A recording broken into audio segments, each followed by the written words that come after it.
George, can you please provide your detail and go into some depth into changing your thinking about how debt is an asset and property is liability? It's not really changing my thinking. I'm trying to change your thinking. My thinking was changed quite some time ago.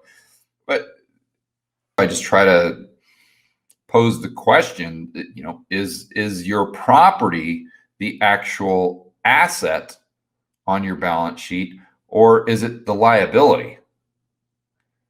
So what I mean by that is in the past, like prior to all these housing bubbles, like let's say prior to 2000, that no one would have even asked that question. When you buy a house, or let's say a rental property, the property is the asset. That's what you just bought. That's what throws off the cash flow. And then your mortgage on the property is the liability. That's your loan. That's what you owe the bank.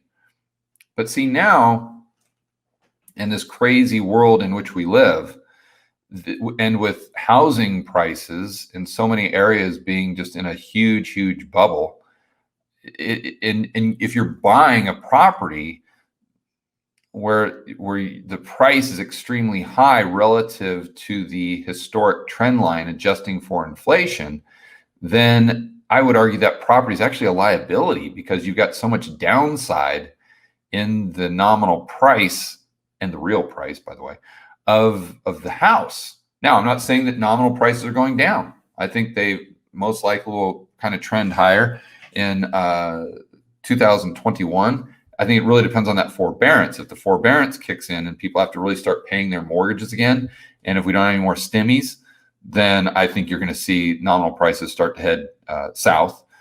I don't know that we're going to see a 50% drop in 1 year, but I think toward the end of the year, they probably head south a little bit. But I think that, you could just see nominal prices stay flat, nominal prices go up a little bit. But in real terms, I think when you look at what the value of your house is doing relative to goods and services, even in 2021, I think you're going to be losing purchasing power on it. And let's remember, why is it important to look at inflation adjusted prices?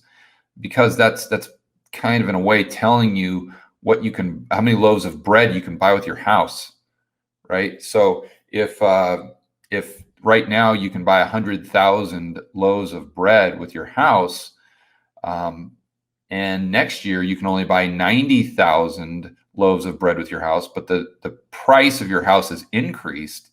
Are you richer or are you poorer?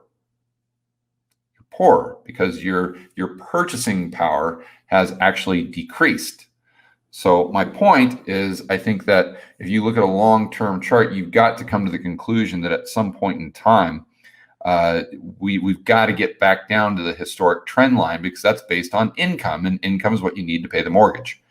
So that historic trend line is, let's say, 50% below where it is today, but that doesn't mean that we go back down in nominal prices, right? It could happen just in real prices. But regardless, you see what I'm saying? Because we're so much higher than we have ever, not that we've ever, but than that historic trend line going back to 2000, about 1998, which was about flat when you look at it going all the way back to 1900.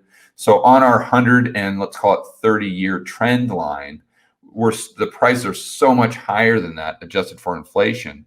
You've got a lot of downside. So that's why I say that the property could potentially, or in my opinion, is probably more of a liability right now than an asset. Now, why is the loan an asset?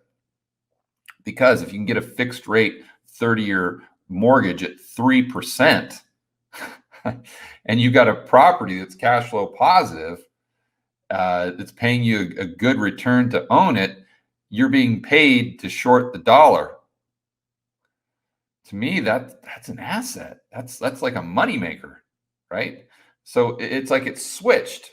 Like now we went from thinking about the house in terms of increasing our purchasing power, but now I think you've got a higher probability of the loan itself increasing your purchasing power.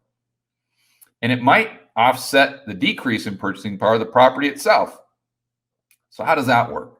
Okay, well, if you've got a 30-year fixed rate mortgage, meaning your mortgage payments will always be the same, any increase in the rate of inflation compared to the interest is a transfer of wealth from the lender to you, right? So let's take it to its extreme, so we're able to get our head around it here. So let's say you take out a loan today for $100,000 to buy a house.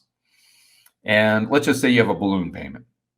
So in 10 years, you have a balloon payment. Let's just call it 150 grand because you got 50 grand in interest and you don't have to make a payment between now and then.